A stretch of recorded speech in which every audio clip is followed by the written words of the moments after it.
Hello there, ladies and gentlemen, Sigval here, and welcome back to our video. In this one, I'm going to talk about the first 5 characters you should try and get as a new player. I'm going to try to put mostly easy characters to get, or relatively easy characters to get, but at the end of the day, some of them are going to be depending on what's up in the store at that specific moment to buy in terms of chests and in terms of challenges. But most are not going to be reliant on that.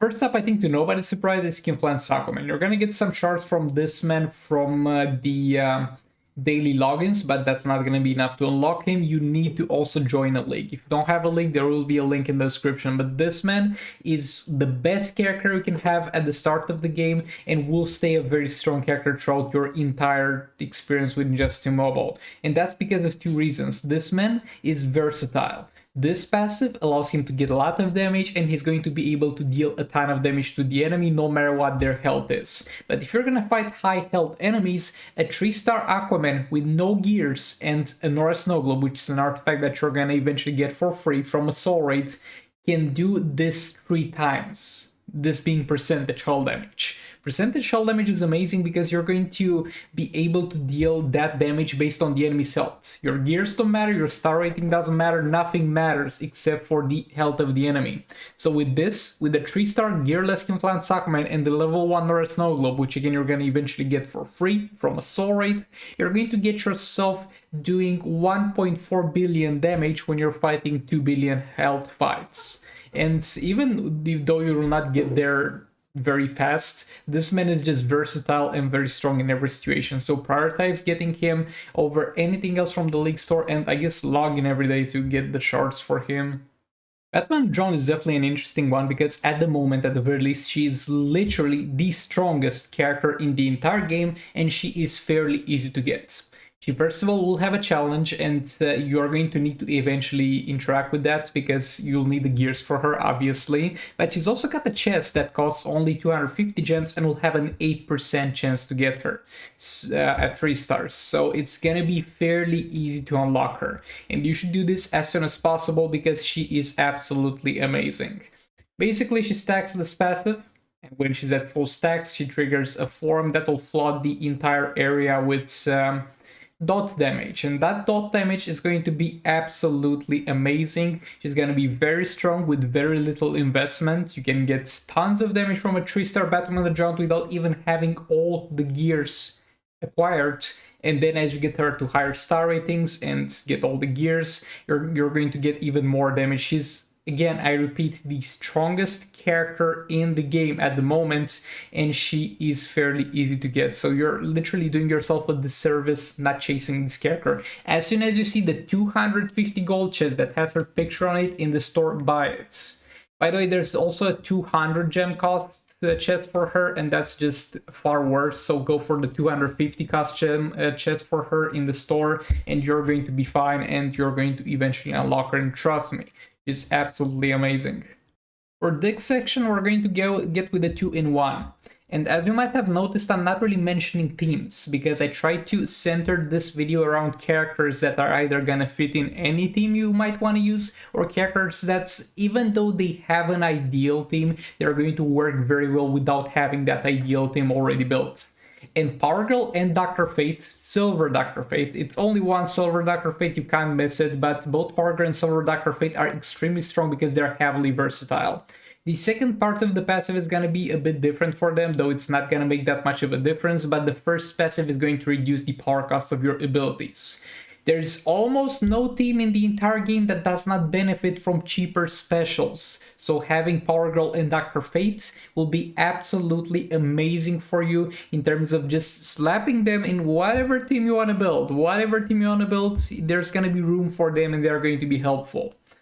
By the way, Powergirl is going to be in the league store, so you can buy her from there and unlock her from there. And at the same time, Dr. Fate is a silver character. You can farm him from the campaign, though he's pretty late in the campaign. And at the same time, you'll most likely randomly drop him as you open some chests. So look out for those 2 characters, actively try to unlock Powergirl, and feel free to use them in whatever team you like because they are going to be amazingly strong. Oh boy, getting into legendary characters, I know, it looks a bit daunting, it looks a bit unachievable, but Deathstroke is gonna be your best bet for legendary character. Guess my star rating on him is 3 stars, because I'm not actively trying to pursue getting a higher star rating, because he's at 99% peak performance at 3 stars. That's the thing that's so amazing for him, and he doesn't even need gears.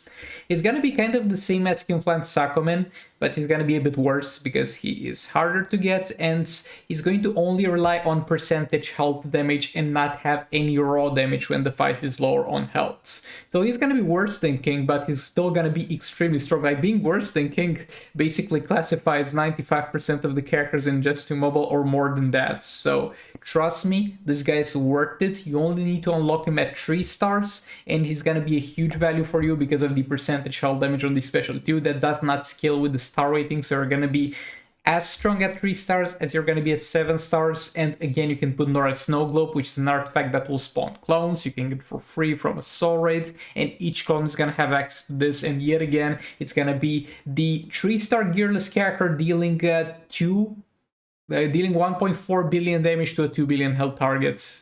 So absolutely amazing character. I highly advise this is the first legendary you pursue getting.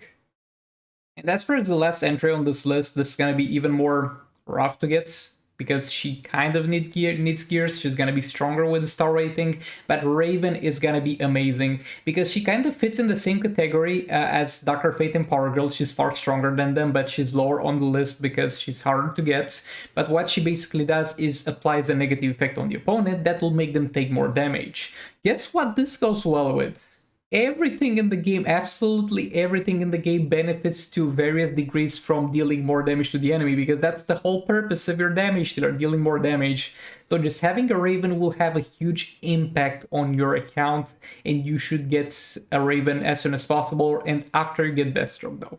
After you get Deathstroke, because yet again I try to kind of do things here that are going to be strong for you without having prerequisites. Raven has a prerequisite of having built characters. You need a character that already does some damage so she can give them more damage. So Raven is going to be in the bottom of the list because of that purpose. However, she's going to be still extremely strong for you, and you should actively try to pursue her. And this is kind of the end of the list, and you might have seen that a lot of characters, if you are aware of the strong characters in the game, are out of here. And that's because it's a bit tricky with the rest of the things. Like, you should, for example, be looking to get a Batman Ninja team with Batman Ninja, Catwoman, Robin, and Grodd, both Batman Ninja. You should get yourself a League of Anarchy, but the thing is, this is very situational because Batman Ninja Team has hard to get gears, Grodd is a legendary character that's hard to get, and compared to Raven and Deathstroke doesn't provide you that much of a benefit. League of Anarchy is yet again very hard to get. There are a lot of strong teams that you should eventually work towards, but if you try to achieve those things, which are very hard to achieve at the start of the game, you're going to miss out on resources you could put that would give you a far better start and a far better advantage. And as a last step, I guess the Tana is never a bad option to go for as far as legendary characters. But I have a whole video about the legendary character acquisition attempt order. If you just go with legendary character unlock order in YouTube, and you're gonna find my video on that. But yeah, all that being said, thanks so much for watching. Like the video if you liked it, dislike if you disliked it, and I'll see you on the next one. Goodbye!